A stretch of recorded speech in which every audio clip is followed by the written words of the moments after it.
SD study centre के YouTube channel पर आप लोगों का आज फिर से स्वागत है। और हम लेकर आए हैं आज आपको जो बातचीत करेंगे आवेग, संवेग और संरक्षण नियम पर। तो हम चलते हैं। पहला हमारा है आवेग। तो आवेग बराबर होता है बल गुणे समय अंतराल। तो परिभाषा पर अगर बात किया जाए तो सीधे एक तो परिभाषा इसी सूत्र से बन जाती है, बल और समय के गुणनफल को आवेग कहते हैं। बल और समय के गुणनफल को आवेग कहते हैं। और ये होता क्या है, जब कोई बड़ा बल थोड़े समय के लिए लगाया जाता है तो ये आवेग उत्पन्न होता है। और ये मात्र थोड़े के लिए होता है। जैसे कोई गेंद कैच कर रहा है गेंद को, तो हल थोड़े समय के लिए अपना हाथ पीछे की ओर करता है, तो वही आवेग होता है। आवेग बराबर बल गुणे समय अंतराल। इसको हम करते हैं संवेग परिवर्तन। दिखाते हैं डेल्टा पी से बल को एफ से, समय को डेल्टा टी से। अब इसका मात्रक निकाला जाए तो मात्रक हो जाएगा न्यूटन, और डेल्टा टी यानी समय है तो सेकेंड। मात्रक न्यूटन सेकेंड। ये आवेग होता है। इस पर हम बात करेंगे सवालों पर जब चलेंगे तो फिर से बात होगी एक बार। अब चलते हैं संवेग पर। संवेग बराबर होता है द्रव्यमान गुणे वेग। संवेग को P से, द्रव्यमान को m से, वेग को v से दिखाया जाए तो ये संवेग होता है। और इसकी परिभाषा अगर सीधे ले सूत्र से तो द्रव्यमान और वेग के गुणनफल को संवेग कहते हैं। इसका मात्रक निकाला जाए तो द्रव्यमान का किलोग्राम, वेग का मीटर प्रति सेकंड। तो किलोग्राम मीटर प्रति सेकंड संवेग का मात्रक हुआ। तो इस तरह से आप देखेंगे कि द्रव्यमान और वेग के गुणनफल को संवेग कहते हैं, बल और समय अंतराल के गुणनफल को आवेग कहते हैं। इनके सवालों पर बाद में हम बात करेंगे। आते हैं संवेग संरक्षण नियम। देखिए इसमें क्या होता है, बहुत सा संवेग हो, जैसे एक P1, P2, P3, P4 so on, बहुत सा संवेग हो, तो इसका बीजगणितीय योग, बीजगणितीय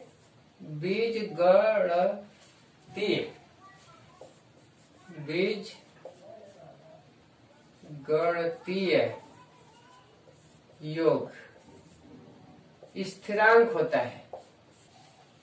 संवेग संरक्षण नियम में जैसे कई संवेग हो जाए, P1, P2, P3, P4 so on, बहुत सारे चीज हो जाए, बहुत संवेग हो जाए, तो इसके बीजगणितीय योग का स्थिरांक शून्य होता है। पर एक शर्त है, वह शर्त क्या है, बाह्य बल न लगे। बाह्य बल न लगे, न लगे मतलब अभाव हो, बाह्य बल न हो। तो आइए इसको समझने की कोशिश करते हैं। इसमें संवेग संरक्षण नियम में तीन चीज है। एक तो कई निकाय हो जो इसमें संवेग हो, उसका बीजगणितीय योग क्या हो। बीजगणितीय योग मतलब प्लस माइनस। एक उत्तर से आ रहा हो तो एक दक्षिण से आ रहा हो तो प्लस माइनस, एक प्लस हो जाएगा एक माइनस, दोनों एक ही दिशा में जा रही है तो दोनों प्लस। तो वायु बल के अभाव में एक से अधिक निकायों के संवेग का बीजगणितीय योग स्थिरांक होता है या नियत होता है। अब आप देखिएगा तीन चीज आ रही है।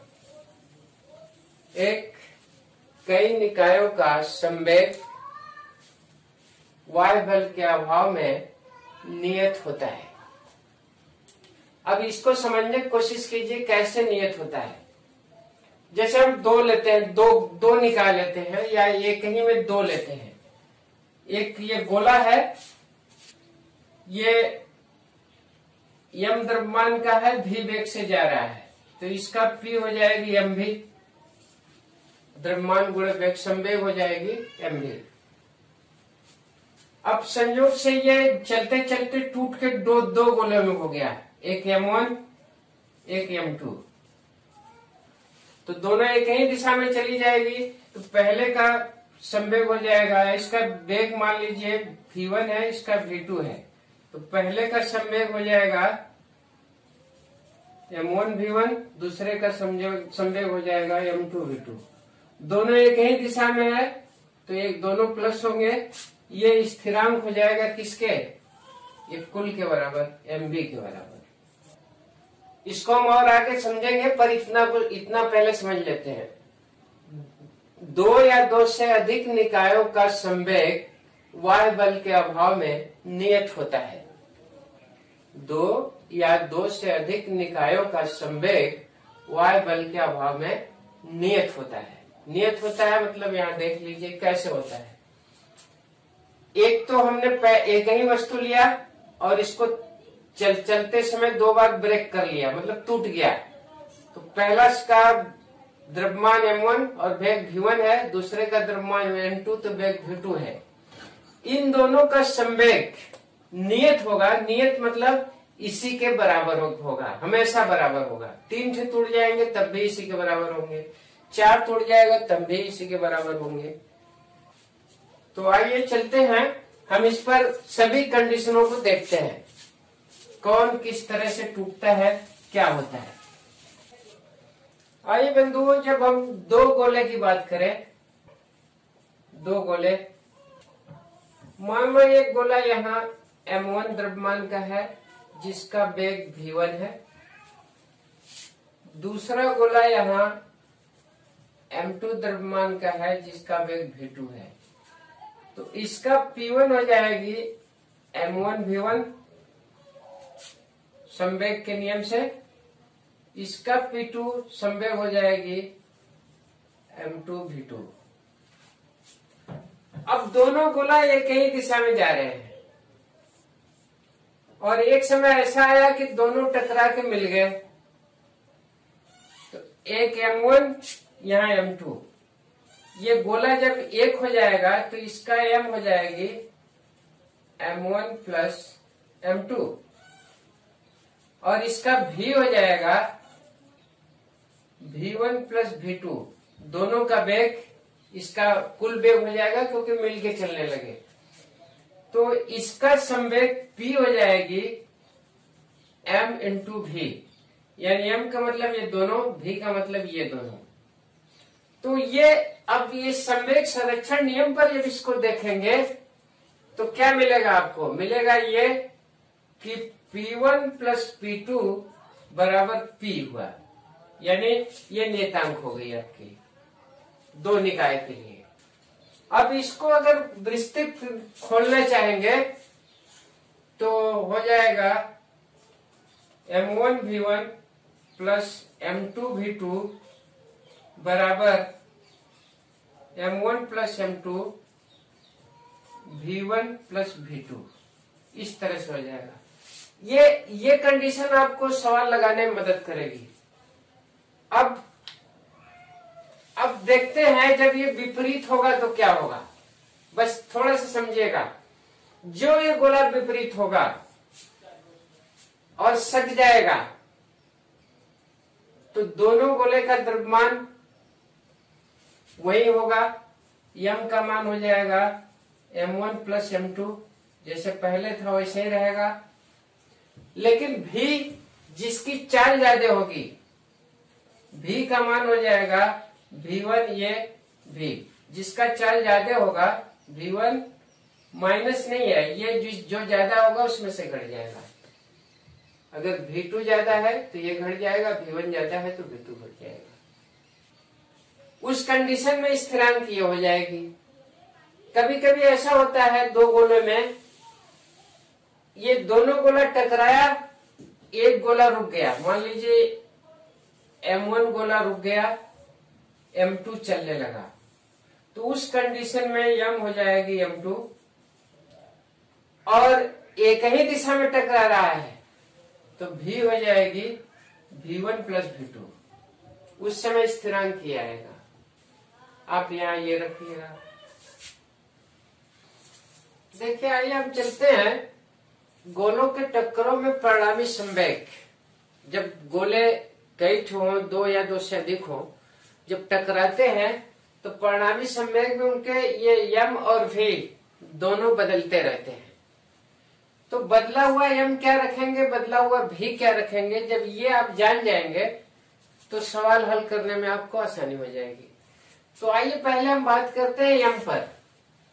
तो यहाँ लिखा है कि m के मान के लिए जो गोला चलेगा उसी का द्रव्यमान केवल रखते हैं, यानी m के स्थान पर उसका द्रव्यमान रखते हैं, यानी वह द्रव्यमान रखते हैं जो गोले चलेंगे। तो आइए देखते हैं क्या इसका मतलब है। नंबर 1 कंडीशन, ये दो गोला है अपने पास, एक 10 किलोग्राम का, एक 5 किलोग्राम का।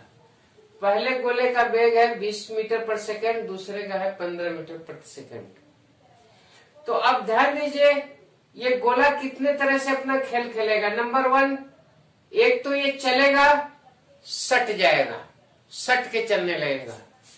इसकी वेग ज्यादा है, इसकी कम है, ये आगे चल रहा है, पीछे से आएगा, टक्कर मारेगा, सट जाएगा। जब सट जाएगा तो अब चलने वाला गोला कितना हो जाएगा, m हो जाएगी m1 प्लस m2। नंबर दूसरा कंडीशन होगा, हो सकता है ये गोला इसमें टक्कर मारे और ये 5 वाला चलने लगेगा, तो m बराबर हो जाएगा केवल 5, यानी 5 kg। यहाँ m1 m2 हो जाएगी 10 प्लस 15। इसमें दोनों का हो जाएगा, अरे 10 प्लस 5 बराबर 15। यहाँ केवल 5 kg हो जाएगी क्योंकि एक गोला रुक जाएगा। तो ये तो रहा जो है जो चलेगा। हमेशा याद रखिएगा कि जो द्रव्यमान, जिस द्रव्यमान का गोला चलेगा m उसी का रखा जाएगा। जैसे यहाँ दोनों गोला सट के चलने लगे तो दोनों का योगफल 10 5 15 हो जाएगी। जब एक गोला टक्कर मारा, एक रुक गया, तो जो रुका उसका छोड़ देंगे, जो चलेगा यानी 5 चल रहा है तो 5 kg रखेंगे m का द्रव्यमान। अब आइए वेग की बात करते हैं। v के लिए अगर दोनों गोला एक ही दिशा में है, एक ही दिशा में, तो वेग जो है v1 प्लस v2 होगा, यानी एक ही दिशा में होगा तो जुट जाएगा। विपरीत होगा तो v1 v2 ये घट जाएगा, यानी जिसका वेग ज्यादा होगा उसका वेग लिया उसको उसमें से दूसरे को घटा दिया जाएगा। तो आइए देखते हैं फाइनल ये कब प्रयोग करेंगे आप, ये सवालों में प्रयोग करने के लिए मैं बता रहा हूं। आइए गोलों के टक्करे में परिणामी संवेग के लिए m का मान क्या रखेंगे। पहला m का मान के लिए जो गोला चलेगा उसी का मान रखा जाएगा। तो चलने वाला गोला अगर सट के दोनों है तो दोनों का योगफल, एक गोला रुक जाता है तो जो रुक जाता है उसको छोड़िए, जो चलता है उसका यहाँ मान रखिए m के स्थान पर। v के लिए दोनों एक ही दिशा में है तो जोड़ दीजिए, विपरीत दिशा में है तो घटा दीजिए, वो फाइनल परिणामी हो जाएगी। और इसके बाद हम सवालों पर काम करेंगे जो अगले कक्षा में होगी। धन्यवाद।